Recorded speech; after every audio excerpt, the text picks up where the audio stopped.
Atëre qarku i Fierit, Genda je në qarkun më të rëndësishëm pas Tiranës, aty ku janë ndarë 16 mandate dhe 16 mandate janë edhe kësaj radhe, por ku socialistët në vitin 2021 temi humbën një mandat që zakonisht e kanë patur gjithmonë dhe ditë e tyre të vështira që në vitin 2009, kur ky sistemi ri elektoral me 12 qark që u zbatua, pra socialistët atje morën shumë vota, më morën një mandat më pak, pra morën 9 mandate, ndërkohë që opozita me formacionin e sotëm mori 7 mandate. Sigurisht, për shkak të temi staturës të drejtuesve politik të lartë, të majtë dhe të djathtë, ky qark ka patur temi temperaturat larta gjatë tyre 4 javëve fushata, apo jo, Genda? Duket një garë e fortë, duhet thënë Sokol, dhe pritshmërit paktën nga kampi socialist janë të mëdha në zgjedhjet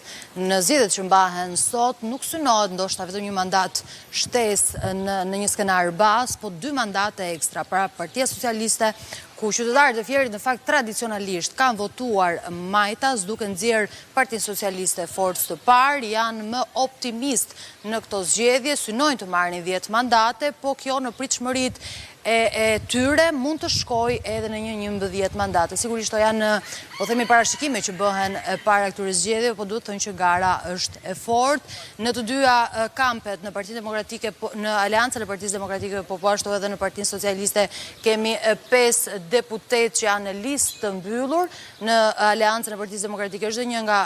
deputetët, po themi, të Partisë së Lirisë në garë, ndërkohë që 16 deputet të tjerë të secila forcë janë në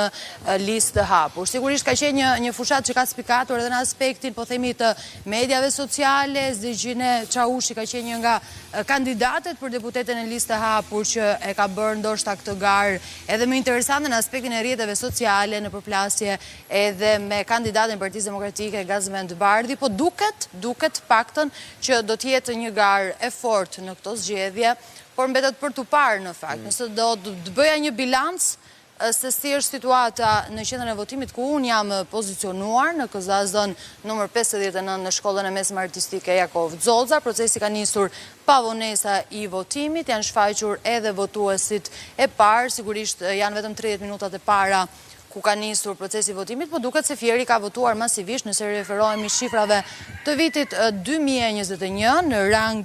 qarku, më shumë se 45.3% kanë votuar qytetarët e Fierit, ndërkohë që gjatë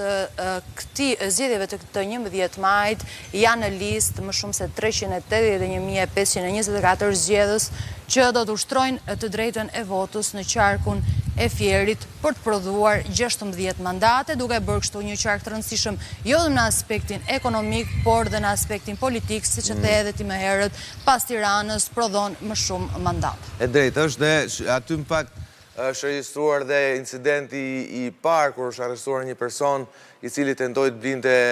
apo të bënte shitblerje vote në qytetin e Lushnjës, ndërkohë tensionet së shteti Genda nuk kanë munguar dhe padyshim prezenca aty e prokurorëve special që në orët e para të mëngjesit sotëm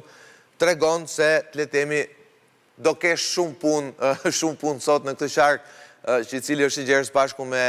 2 gazetarët tanë që do operojnë në këtë qark. Faleminderit, Genda.